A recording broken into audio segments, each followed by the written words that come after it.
às liberdades fundamentais do cidadão. Defendemos a liberdade de expressão. Defendemos a liberdade de imprensa. Defendemos a liberdade de religião, a liberdade de reunião, a liberdade de associação, para citar apenas estas 5 liberdades consideradas fundamentais em qualquer sociedade que se diz democrática. Alguém tem a coragem de dizer que em Angola não existe liberdade de expressão? Alguém tem a coragem de dizer que não existe em Angola liberdade de imprensa? Com tudo o que se diz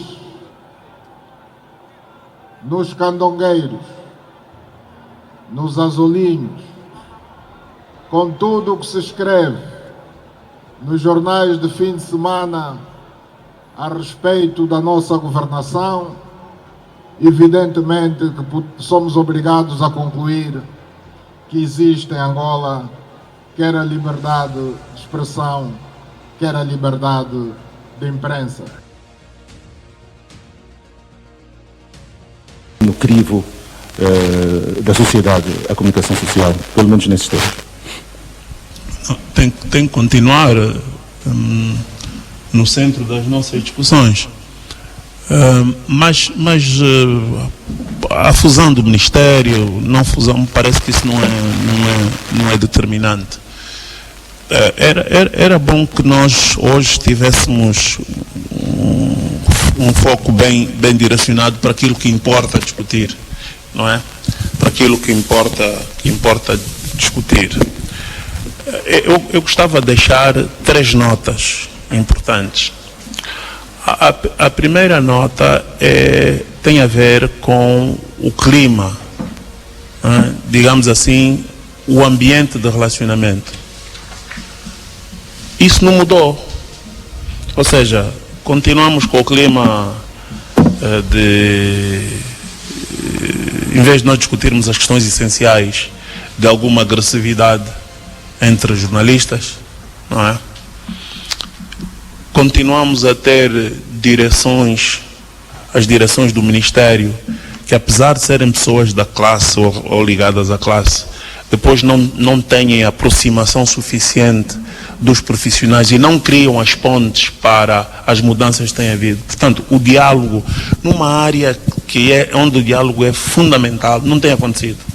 E não tem acontecido, não é de agora, não tem acontecido desde o tempo do Rabelais, entrou a Carolina, entrou o João Mendes, tudo gente da classe, gente que partilhava conosco, colegas, ideias sobre as profundas reformas da classe, e depois, chegados a essas posições, e agora tem o engenheiro Manuel Homem, chegado a essas posições, depois o diálogo não anda. Portanto, isso é um problema para os jornalistas. Portanto, não há clima de diálogo aprofundado para todos nós refletirmos, e pelo contrário, há sempre barreiras, dificuldades, e isso eu acho que é um problema.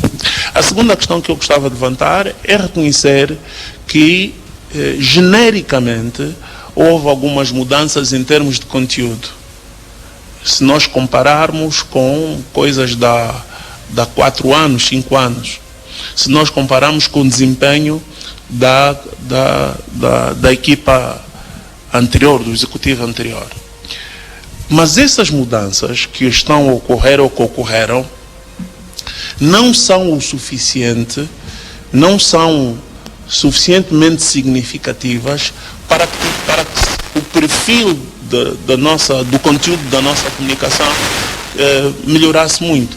Ou seja, continuamos com problemas de cobertura de questões ligadas ao interesse público, continuamos com questões de um caráter muito opinativo e pouco interrogativo da comunicação social, continuamos com uma agenda da comunicação social muito, eu estou a fugir à expressão partidarizada, mas não me ocorre outra, muito administrativa, não é?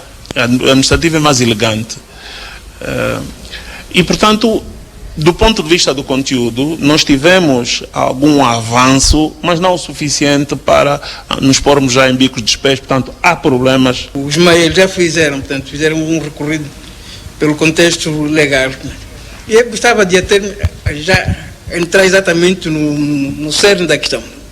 Estamos a falar de governamentalização da comunicação social. Sim, na verdade, depois temos de contextualizar isso.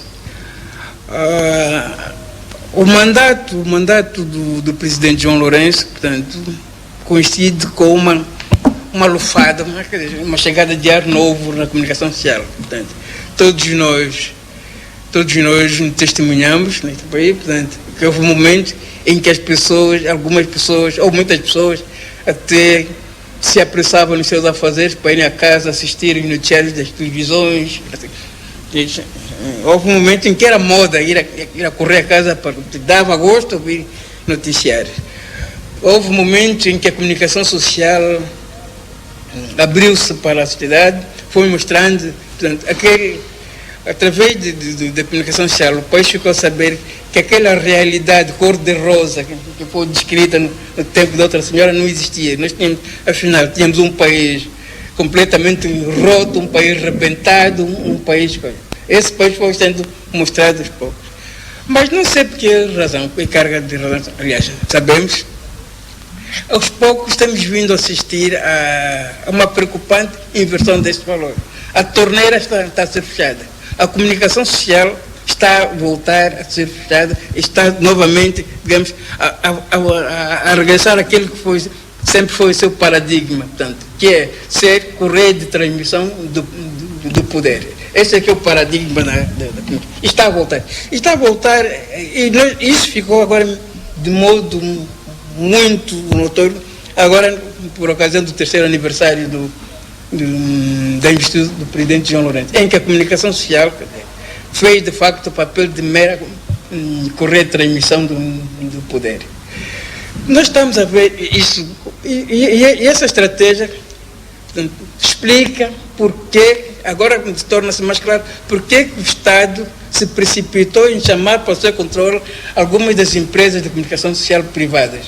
Porque está agora claro que não era exatamente por razões econômicas ou porque tinha pena do Estado. O Estado precisava dessas. Está agora a ficar provado que o Estado precisava dessas empresas para, digamos, para atrelá-las ao seu, digamos, arsenal de comunicação e de propaganda.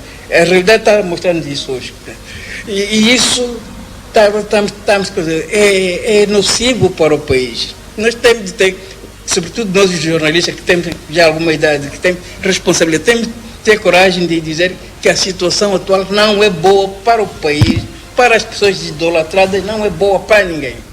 Se os 14 jornais fazem a mesma coisa, isso é liberdade de imprensa? Não, a liberdade de imprensa significa pluralidade de ideias, diversidade de órgãos de comunicação social. Diversidade significa eu tenho de ser proprietário de um órgão de comunicação social, o Tiago outro, o Chachel outro, a Jandira outro e a Conceição outro. Só isso é que vai fazer diversidade, porque eu tenho uma linha editorial, eu com a minha linha editorial tenho possibilidade de sindicar aquilo que o Chachel diz. Se o Chachel disser uma mentira, eu tenho a possibilidade de dizer ao cidadão que aquilo que ele está a dizer é mentira. Como? Eu dou a oportunidade ao mesmo cidadão de poder dizer o que não disse lá. Ponto. Claro.